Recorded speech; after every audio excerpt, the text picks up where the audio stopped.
Hi, welcome to me313 Mechanical Engineering Thermodynamics.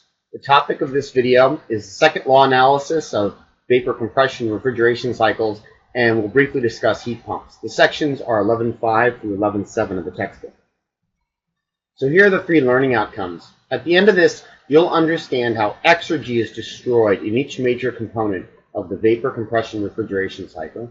You'll know how exergy destruction could be reduced in each of those different components. And you also know the similarities and differences between a refrigerator and the heat pump. So first I want to do a little bit of review of exergy.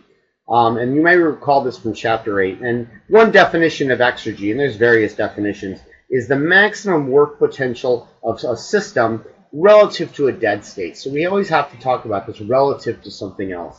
And so a simple example of exergy might be, for example, as I show this diagram here, some ball that is above the ground at some height here. There is a work potential related to that. We could get some work from it, and that would be the potential energy.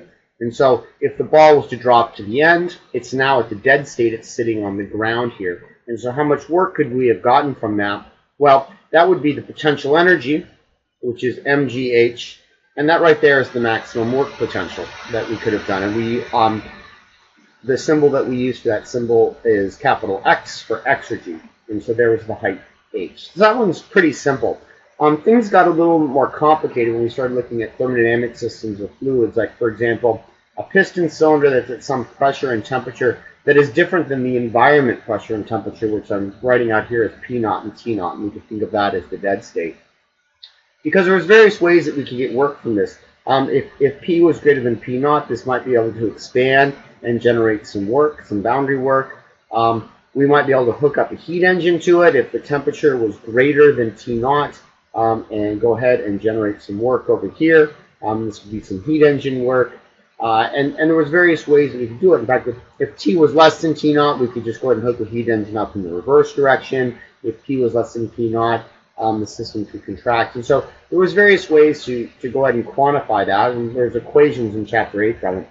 But what was important was that if this heat engine was not reversible, or if this expansion happened but there was some friction going on, this wasn't being done completely efficiently. And so what we'd be interested in is, of the work potential that we had, how much did we destroy? So we're often looking at what we call exergy destroyed, and we could find it was directly related to the entropy generation, and then also we had to quantify if there was any heat transfer occurring to account for the inefficiencies of that. And so the term that we had was delta S plus Q over T naught, and then we multiply that by T naught, which is the dead state. And so at any time of the system, we could find out how much exergy is being destroyed, which is our lost work potential, using that equation.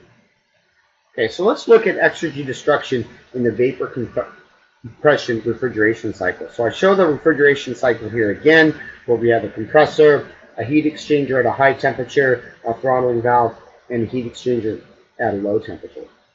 And so in terms of exergy destruction, we can go ahead and apply this equation at each one of these states. And so here I have it written generally S of n minus S of n plus 1. So for example, if I was looking at the exergy destruction in the compressor, this would be S sub 2 minus S sub 1. If I'm looking at the throttling valve, it would be S sub 4 minus S sub 3, etc. There may be heat transfer going on. So up here we have QH going on. Down here we have QL, and so we need to account for that. If we have something like the compressor and the throttling valve that are also, often adiabatic, we might be able to go ahead and neglect that term there. But we'll go ahead and apply that equation to each one of the four components.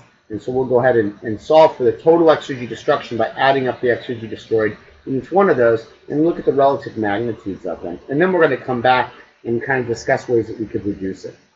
So I'm going to go back to the problem that we already solved in the previous video, where we have a vapor compression cycle operating between 800 and 150 kilopascal. So we'll go over to EES and look at that problem.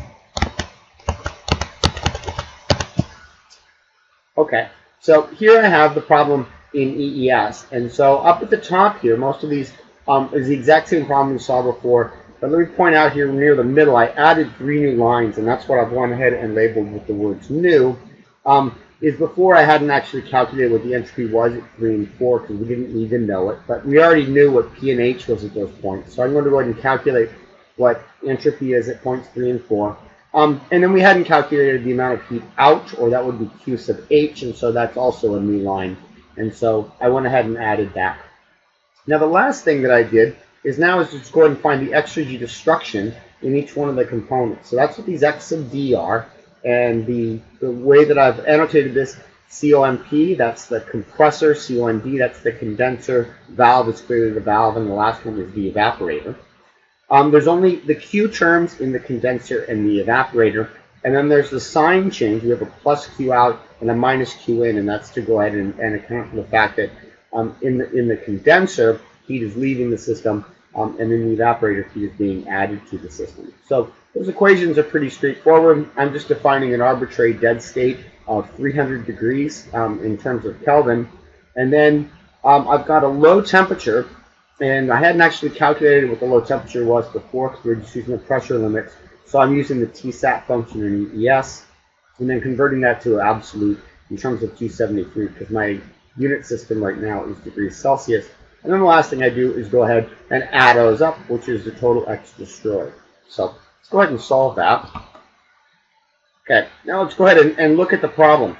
And we can see, first of all, here's our coefficient of performance, which was 2.248. We had an 80% efficient compressor in this problem. And now let's look at our four components. So we have the total exergy destroyed is about 30. We look at the first two from the compressor, that's 7.7, and the condenser is 7.9. If we look at the evaporator, it's this minus 0.1. It's effectively 0, and we're going to come back and explain why there's essentially no exergy being destroyed in the evaporator. And then in the valve, we have about twice as much as in the compressor and the condenser, which was 13. That gave us a total destruction of 30. Now, this number 30, this is in kilojoules per kilogram. We want to look at that relative to the work input.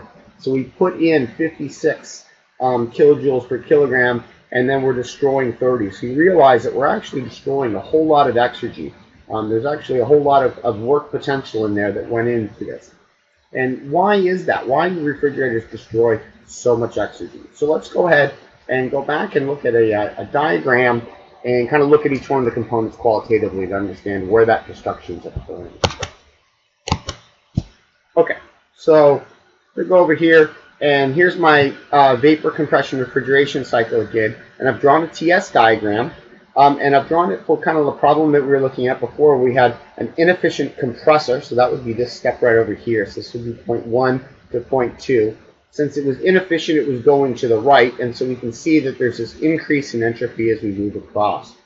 Now it's adiabatic, so there's no Q terms in here. So if we wanted to go ahead and reduce the exergy destruction, we would just need a more efficient compressor, one that would go ahead and move straight up. And in fact, if we had an adiabatic and reversible compressor, we wouldn't be destroying any exergy at that step. So there's one way we could go ahead and reduce the exergy. Then the next step, if we look at this right over here is the condenser at the top line going from 2 to 3. That's this right over here, which is my QH, or my Q out term. And where's the exergy destruction occurring there? Well, remember, this is a hot fluid, hot relative to the temperature of the room. I'll call that T room, which has to be something lower than that. And heat is going from these temperatures down to here. So we're going through some finite temperature difference. And we know anytime we have heat transfer through a finite temperature difference, we're going to be generating entropy and therefore destroying exergy. So we destroy a lot of exergy, a little bit less as we move across, but the whole time we're going to be destroying exergy, so that there's some finite temperature difference as we move across there. Okay. Now, if I look at point 3 to 4, that right over there is my throttling valve. That's adiabatic, so there's no Q term in it. But what ends up occurring in here, why there's an increase in entropy, is that we're going from something that's fairly ordered, which would be a saturated liquid, to a mixture. Vapors are less ordered than liquids. And the way that we accomplish that pressure drop actually is through just essentially a lot of friction. That's what happens in the valve. We just barely crack it open. There's a lot of fluid friction as it moves through. And so that's where that entropy generation is. It's all related to friction. Now, how could we go ahead and get rid of that? Well, we could replace this throttling valve with, for example, a turbine. And if we had an isentropic turbine, that would go ahead and drop this straight down. And so if you built your refrigerator with a turbine instead of a throttling valve, you could generate no entropy, or essentially destroy no exergy. Now, the reason that doesn't tend to be done is that throttling valves are cheap. They're just a couple dollars versus an isentropic turbine that you want to put in your refrigerator would be somewhat expensive. And usually it's cheaper to just go ahead and destroy the exergy than to put in the capital cost. The last step I want to look at, which is 4 to 1, and this right over here is the evaporator, and this is where it's occurring at QL. And we saw that that term was essentially isentropic. It wasn't destroying any exergy. And if we look at the diagram, we can see it, because what happens is we've got heat transfer occurring at an isothermal. It's a constant step. In fact, this starts to look like what we would have in a reversible engine like a Stirling engine.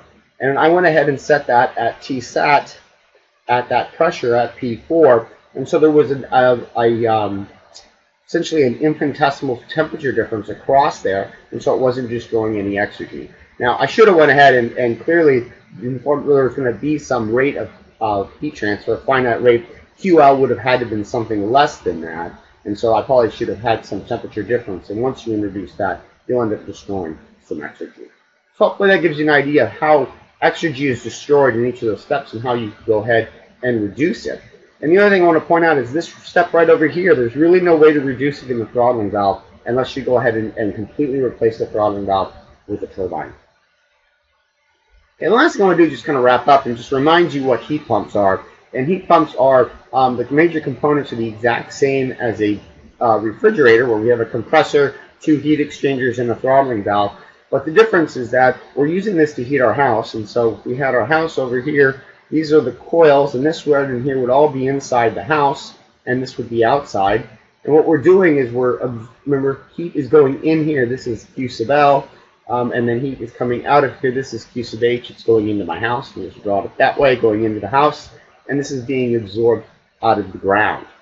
One of the things that's interesting about heat pumps, if you install these in your house, is that if you were to go ahead and just reverse this flow here, so you have a reversing valve in there, you could keep all the exact same components, and then you could be running essentially a refrigerator, which would be an air conditioner. So again, this right over here is my house. I'll draw it a little bit bigger this time to make it clear that this is all in the house. And now we're going to go ahead, and this is where QL is, and we're removing heat, so we're cooling the house. And then we're just going to go ahead and dump this down into the ground. And so that would be a way to go ahead and run this in the cooling mode of this heat pump, which would be called a reversible heat pump. This is the way they look. They don't quite look like refrigerators. You've got all your coils that are buried in the ground. Oops, you go back here. Buried in the ground. This over here is in the winter mode, where we're dumping cool fluid in. We're absorbing heat from the ground, and then it's being pumped into the house to heat the house. This over here would be the summer mode, where now we've got hot fluid that just came out of the house, and we're dumping that into the ground, and then we're bringing in cooler fluid to go ahead and cool the house, so cool air is coming into there. All right, so this is kind of the qualitative differences with heat pumps. When you quantitatively solve the problems, they're solved the exact same way. It's just what is desired. And so remember, the coefficient of performance of a heat pump, which is what's going to be desired, if it's in heating mode, like you would have in there, what that is going to end up being is QH over work in, which is different. If it's in the cooling mode, then it would go ahead and be QL, which would be effectively refrigerated. So that's the only difference in terms of heat pumps and refrigerators.